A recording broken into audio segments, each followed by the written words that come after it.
light on for this one because it's like 126, or is the backlight better? Maybe, I don't know.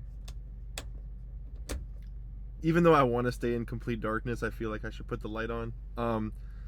I just kind of stumbled across this philosophy. I'm not exactly sure who originally came up with this philosophy. So this philosophy doesn't really have a name. It's kind of just the three stages, if you will, or the three lovers you will encounter. The philosophy that you will fall in love with three different people in your life, or you'll fall in love three different times, I guess. Obviously, some people fall in love with more than three people, some people fall in love with one person, but this is like the general synopsis, and this philosophy kind of states that most people, if not the majority, will fall in love three times, and these three times are significant in different ways. And so I thought this was pretty interesting, considering I myself am experiencing a lot of, I don't know, mental fatigue due to love at the moment, and I think that this is extremely spot on. Honestly, I just think that this is a really cool philosophy. Also, I'm deathly tired. It's like 1:30 in the morning. And yeah, so we're just gonna get right into it. By the way, I'm using this article, but this is not the article I originally was reading, or like the original, or I guess you could say this isn't the original way I came across this philosophy, but I was doing research in order to find the original philosopher behind this philosophy, and I just can't find him. So, or her, him or her. I could not find him or her. So, the first love, they quote it here as puppy love. It's pretty self-explanatory. It's your first love. It's less about like your way of loving, but just generally falling in love for the first time. Like baby steps, I guess you could say. It's like, oh, I want to spend every waking moment with you. The days I don't spend with you, I feel like I'm dying. It's basically like learning the ropes of love, essentially, and seeing how love in general works. Not your specific way of loving, that comes later on, but it's more of like a generalization on what love is and kind of how it works. Think of it kind of like a training. I don't know if that made sense. Again, it's 1:30 in the morning, okay? Cut me some slack, please. It says here it's more of an immature love because both parties typically don't know what love is. Again, this philosophy believes that the majority of people could fall into this philosophy. That's what philosophy is. But we all know that there are exceptions to a rule. So when I say things, I'm not saying them like 100% like this is what happens. I'm just generalizing for the sake of the philosophy. So the second love is more of an introspective type love. It's less about, oh, I'm going insane because I'm in love, and more like, oh, why am I going insane because I'm in love? It's a very self-reflecting love where you are in love with someone, but now it's not just, oh, I can't wait to see a movie with you. It's like, oh, let's get into kind of the nitty-gritty of your flaws and my flaws and why they don't coagulate properly. It's kind of, not kind of, it's really essentially just honing in on who you are as a lover, and in turn it probably hones in on who you are as a person. Sorry, I'm stuttering again, it's so fucking late. But it probably teaches you about yourself more than it teaches you about love, if that makes sense, because love is you, so it only makes sense that you would learn about yourself. Think of it as like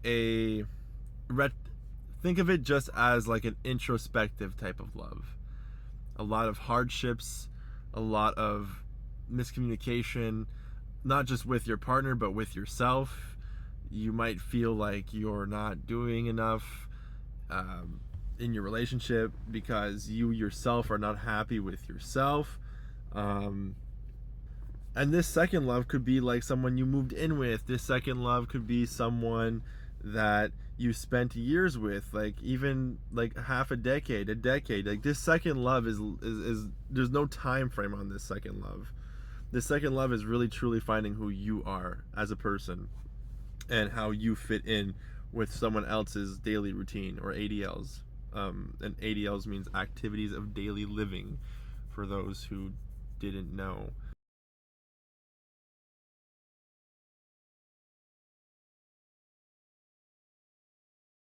And the third love is a very unexpected love. It's a love that kind of just comes out of nowhere and you're not really expecting it, but it works and you're like, whoa, what is this? And it just kind of falls into place. It's kind of like both of you complement each other and you don't really know why. You kind of just go through the motions, and yes, there's hardships, and yes, there's fights, but it just makes sense.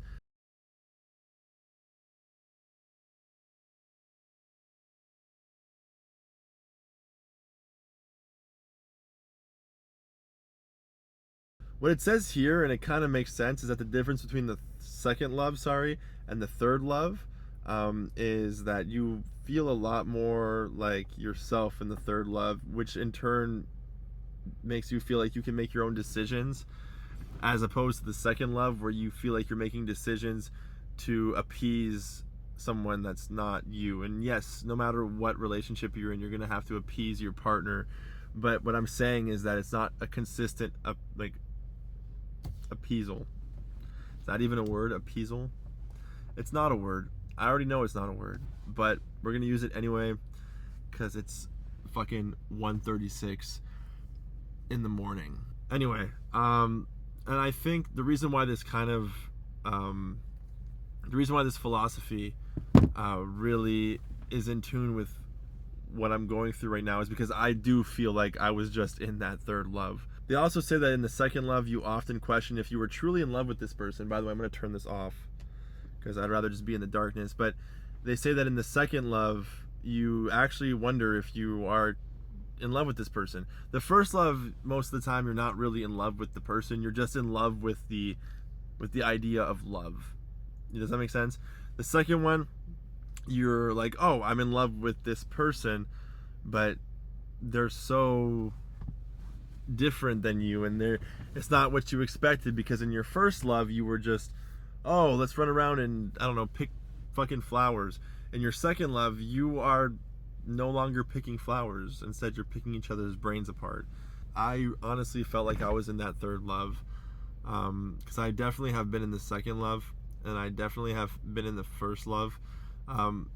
There's nowhere that says that you can't have like multiple different lovers within a phase. That's, again, everyone has their own book.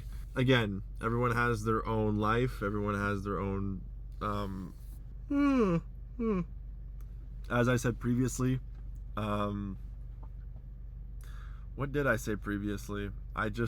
Anyway, as I said previously, there's always exceptions to the rule. And so, yeah, sure, maybe in due time I'll be like, oh, that was part of my second phase love. But I'm almost certain that this person was my third phase. It came out of nowhere. I wasn't looking for anything. And all of a sudden, I met the most perfect person in the world, for me. That this person was outstanding.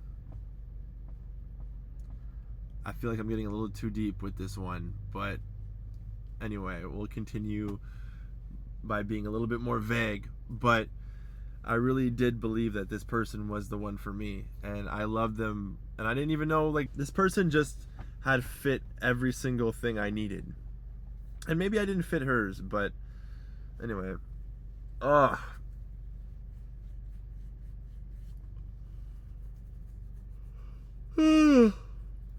Not only is it 1:30, but I'm getting a bit emotional.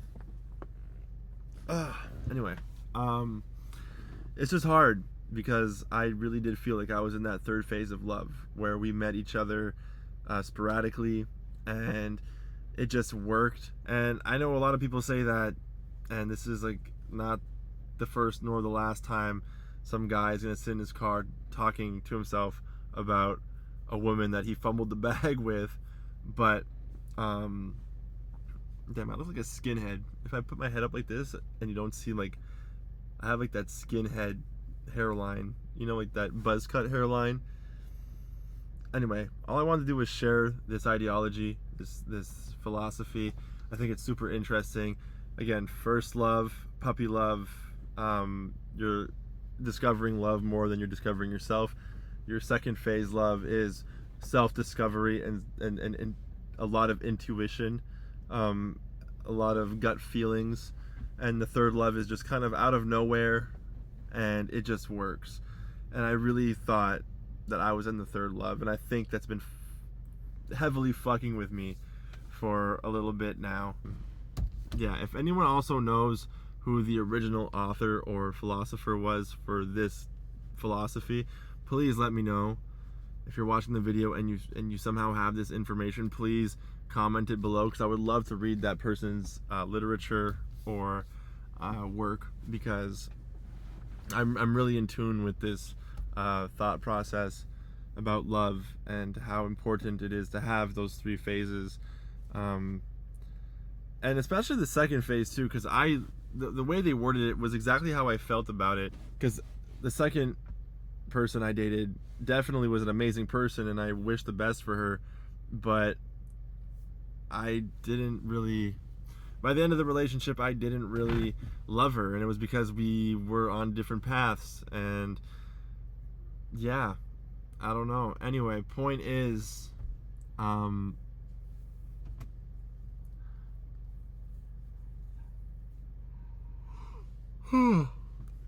for anyone who, anyway, I'm finishing up the video. For anyone who feels like they're in the same position, just know I am here too.